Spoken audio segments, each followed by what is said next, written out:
ગોપાલ ઇટાલિયા વિસાવદરથી જે ચૂંટણી લડી રહ્યા છે એ ખરેખર ખેડૂતોનો અવાજ છે. નાના માણસો માટે પણ લડવૈયા નેતા છે. એ બાહોશ છે, નીડર છે, ચારિત્ર્યમાં એના દાગ નથી લાગેલો એવા એ નેતા છે. એ વિધાનસભાની અંદર 156ની સામે આ એક બસ છે. માટે સર્વે જનતાને હું દિલગીરી સાથ નમ્ર અપીલ કરું છું કે આપનો પવિત્ર અને કિંમતી મત ગોપાલ ઇટાલિયાને આપી એકે હજારા છે. વિસાવદરની જનતાને હું નમ્ર અપીલ કરું છું કે આ તક, આ મોકો આપ ન ગુમાવશો. આવી તાનાશાહીની સરકારમાં જો એનો ભાજપ સરકાર કાંઈ બગાડી ન શકતી હોય તો તમે સમજી શકો છો કે એની પાસે હોદ્દો હશે તો એ સરકારને શું કરાવશે એમ. કારણ કે આ એક જ એવી વ્યક્તિ છે. હવે બાકી તો બધાય તમે કહું જે કાંઈ આવે છે રાજકીય, એ બધાય તો પોતાના રોટલા શેકવા આવે છે. સત્ય છે, સત્ય પરેશાન થઈ શકે, પરાજિત નહીં. એટલે વાર લાગે પણ સમય આવે એટલે હવે વિસાવદરની જનતાને માટે એક સારો સમય ગોપાલ ઇટાલિયા લઈને આવી રહ્યો છે. ચૂંટણીનું રણસીંગું ફૂંકાઈ ચૂક્યું છે. વિસાવદર અને કડી વિધાનસભાની પેટા ચૂંટણી છે. તારીખો જાહેર થઈ, ઉમેદવારોએ પોતાના ફોર્મ પણ ભર્યા અને હવે તમામ રાજકીય પાર્ટીના ઉમેદવાર એ મેદાને ઉતરી ચૂક્યા છે. અને ચૂંટણીના રણ મેદાનની અંદર રાજકીય પાર્ટીઓની સાથે સાથે સામાજિક આગેવાનો પણ હવે મેદાને છે. કેમ કે સામાજિક આગેવાનો એ આ પેટા ચૂંટણીની અંદર ઘણો બધો અને ઘણો મોટો ખેલ કરવામાં સક્ષમ હોય છે. કેમ કે જે તે વિસ્તારની અંદર કોઈ સામાજિક આગેવાન એ તેમની જ્ઞાતિ સમીકરણોના આધારે એ પોતાના મજબૂતાઈના આધારે એ પોતાના એ વિસ્તારની અંદર પોતાના જ્ઞાતિના લોકોને એ કોઈ એક ઉમેદવારના સમર્થનની અંદર મત આપવા માટે આહવાન કરતા હોય છે. અને હવે વિસાવદરની અંદર ક્ષત્રિય સમાજ પણ મેદાને છે અને જેમને સમર્થન આપવા માટે કહ્યું છે એ જામનગરના ક્ષત્રિય સમાજના કરણી સેનાના પ્રમુખ શક્તિસિંહ જાડેજા છે કે જેઓએ પણ હવે વિસાવદરની અંદર વિસાવદરના ક્ષત્રિય સમાજના લોકોને એક ઉમેદવારને સમર્થન કરવા માટે આહવાન કર્યું. નમસ્કાર, આપ જોઈ રહ્યા છો ન્યૂઝ રૂમ ને આપની સાથે હું છું પ્રદીપ.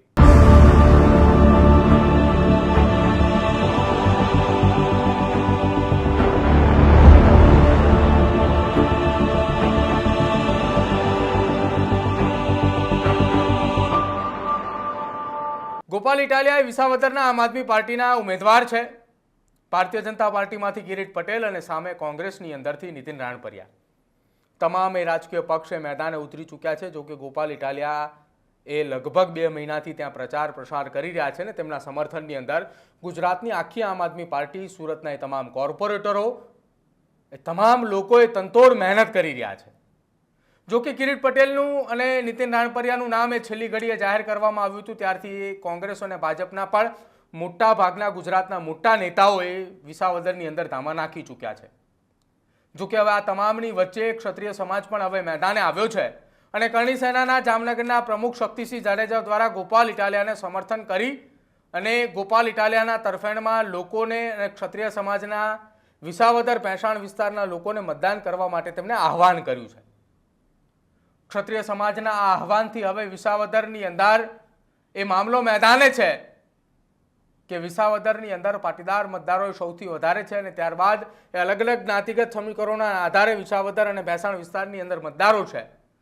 અને એમાં પણ ક્ષત્રિય સમાજ હવે મેદાને આવતા વિસાવદરમાં હવે જંગે એલાન મામલો મેદાને એ ચૂંટણીના રણ મેદાનમાં પહોંચી ચૂક્યો છે. શું કહ્યું શક્તિસિંહ જાડેજાએ જામનગર જિલ્લાના કરણી સેનાના પ્રમુખ ગોપાલ ઇટાલિયાના સમર્થનની અંદર આવીને, એ સાંભળો પહેલા. નમસ્કાર સાથી મિત્રો, જય ભારત. હું શક્તિસિંહ જાડેજા, કરણી સેના પ્રમુખ, જામનગર જિલ્લો. હું ફેસબુક, વોટ્સએપના માધ્યમથી આજે વિસાવદરની જનતાને હું એટલો સંદેશો દેવા આવ્યો છું કે ગોપાલ ઇટાલિયા વિસાવદરથી જે ચૂંટણી લડી રહ્યા છે એ ખરેખર ખેડૂતોનો અવાજ છે. નાના માણસો માટે પણ લડવૈયા નેતા છે. એ બાહોશ છે, નીડર છે, ચારિત્ર્યમાં એના દાગ નથી લાગેલો એવા એ નેતા છે. એ વિધાનસભાની અંદર એકે હજારા છે. વિસાવદરની જનતાને હું નમ્ર અપીલ કરું છું કે આ તક, આ મોકો આપ ન ગુમાવશો. આવો ઉમેદવાર બહુ ઓછા મળે છે. આવી તાનાશાહીની સરકારમાં જો એનો ભાજપ સરકાર કાંઈ બગાડી ન શકતી હોય તો તમે સમજી શકો છો કે એની પાસે હોદ્દો હશે તો એ સરકારને શું કરાવશે એમ. કારણ કે આ એક જ એવી વ્યક્તિ છે. હવે બાકી તો બધાય તમે કહું જે કાંઈ આવે છે રાજકીય, એ બધાય તો પોતાના રોટલા શેકવા આવે છે. આ ખરેખર નાના માણસ માટે, ખેડૂતો માટે અવાજ બને એવો છે અને એનામાં એજ્યુકેશન પણ છે. 8 ચોપડી પાસ બીજા જે મંત્રી થઈને બેઠા છે એવો નથી. ખરેખર એ લાયક માણસ છે. એટલે આવો મોકો વિસાવદરની જનતા ગુમાવશો નહીં. ફરીવાર આવો મોકો આપણને મળશે નહીં. આવો માણસ પણ આપણને નહીં મળે. કારણ કે સત્ય છે, સત્ય પરેશાન થઈ શકે, પરાજિત નહીં. એટલે વાર લાગે પણ સમય આવે.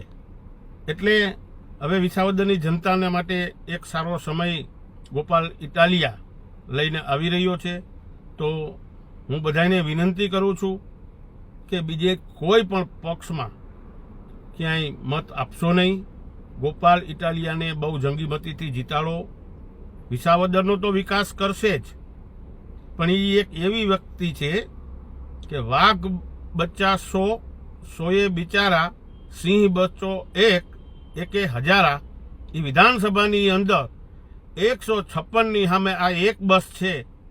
માટે સર્વે જનતાને હું દિલગીરી સાથ નમ્ર અપીલ કરું છું કે આપનો પવિત્ર અને કિંમતી મત ગોપાલ ઇટાલિયાને આપી અને એમને વિજયી બનાવો. આવનારા દિવસોમાં આ તાનાશાહીની સરકાર સામે એક લડવૈયો મજબૂત આપો, જેથી કરીને બીજાની પીડા એ સમજી શકે અને બીજાની મદદરૂપ થઈ શકે એવી વ્યક્તિ છે. એમને આગળ મોકલો પ્લીઝ. જય માતાજી, જય ભારત. તો ગોપાલ ઇટાલિયા આમ આદમી પાર્ટીના ઉમેદવાર છે અને જ્યારથી તેઓએ પોતાનું ચૂંટણીની અંદર તેમનું નામ જાહેર થયું છે ત્યારથી એ ગામે ગામ લોકોની સાથે મુલાકાત કરી રહ્યા છે. અને લગભગ 15 દિવસ પહેલા વિસાવદરની અંદર ગોપાલ ઇટાલિયાના સમર્થનની અંદર એક તરફનો એક જુવાળ જોવા મળતો હતો કે વિસાવદરની અંદર ગોપાલ ઇટાલિયા વન સાઇડ જોવા મળી રહ્યા છે. ગોપાલ ઇટાલિયા એક તરફી વિસાવદરની અંદર જોવા મળી રહ્યા છે. જો કે હવે કોંગ્રેસે પણ પોતાની આખી ફોજ અને આખી સેના ઉતારી છે અને ખાસ કોંગ્રેસે પાટીદાર સમાજના સૌરાષ્ટ્રના મોટા નેતાઓને મેદાને ઉતાર્યા છે, જેમાં પરેશ ધાનાણી, પ્રતાપ દુધાત, લલિત કગથરા, લલિત વસોયા સહિતના આગેવાનો એ નીતિન રાણપરિયાના સમર્થનની અંદર પ્રચાર કરી રહ્યા છે.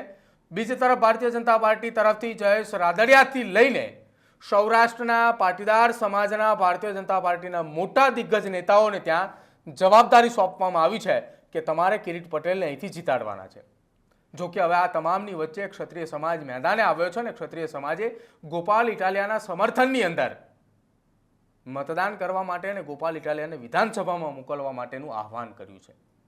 તમારું શું માનવું છે? ક્ષત્રિય સમાજ એ ગોપાલ ઇટાલિયાના સમર્થનની અંદર આવતાની સાથે જ હવે આવનારા સમયની અંદર શું ભારતીય જનતા પાર્ટી અને કોંગ્રેસે કોઈ નવો ખેલ રચશે કે પછી ગોપાલ ઇટાલિયાના સમર્થનની અંદર ક્ષત્રિય સમાજ આવતાની સાથે જ હવે ભાજપ અને કોંગ્રેસના પન્ના એ કદાચ ટૂંકા પડે?